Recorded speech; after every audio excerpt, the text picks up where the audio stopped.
Hi, I'm Chase Prober with Abacus CPAs. Thanks for joining me today.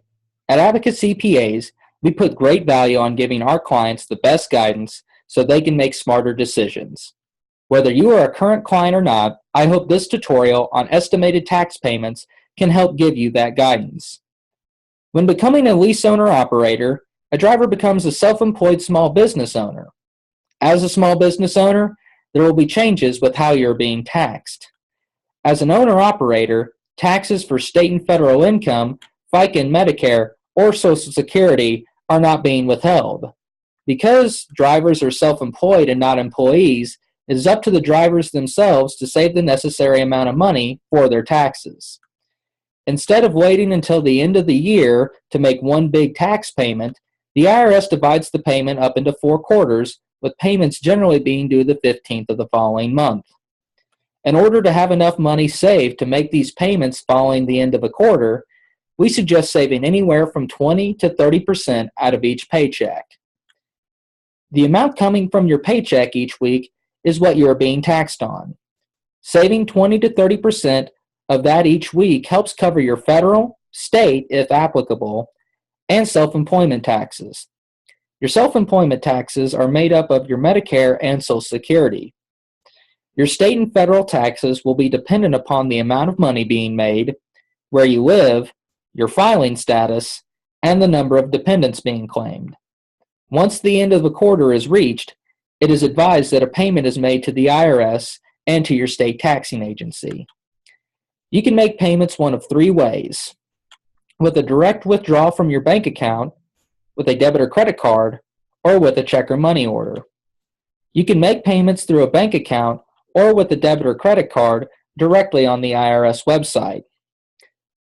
Each of these websites will use information from a previous tax year to confirm your identity, and then will have you select how much money to pay in and what to apply the payment to.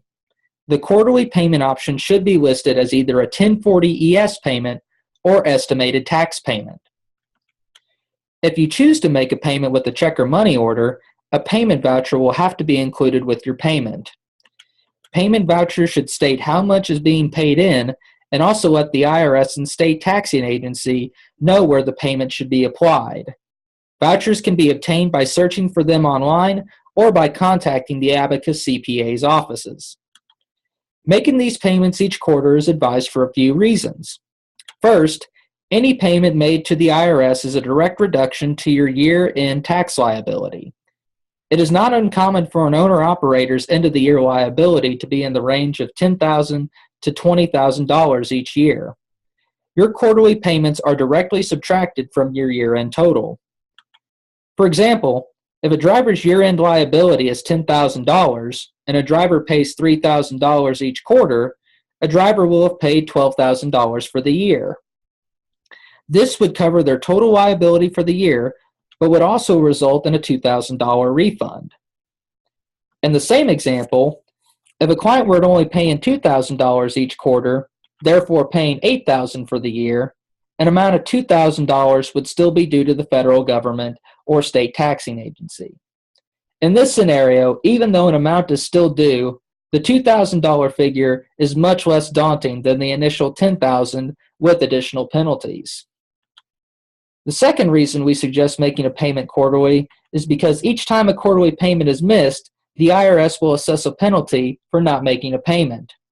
You are not required to make a payment of a certain amount of money each quarter, just make a payment.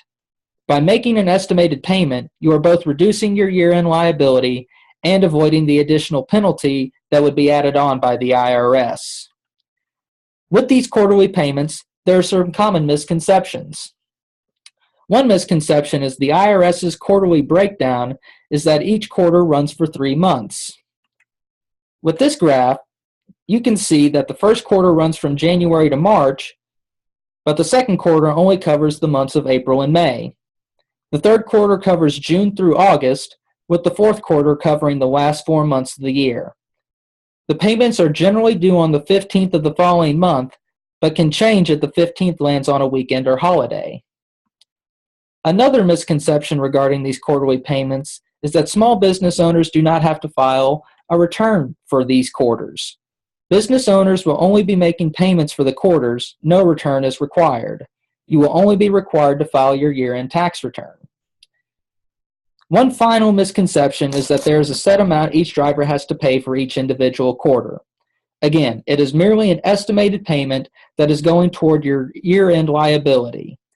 The goal of these payments is to either match the liability due, surpass it in order to receive a refund, or at the very least, avoid a large tax bill at the end of the year. To summarize, the biggest key in making estimated payments each quarter is saving the money from your paycheck.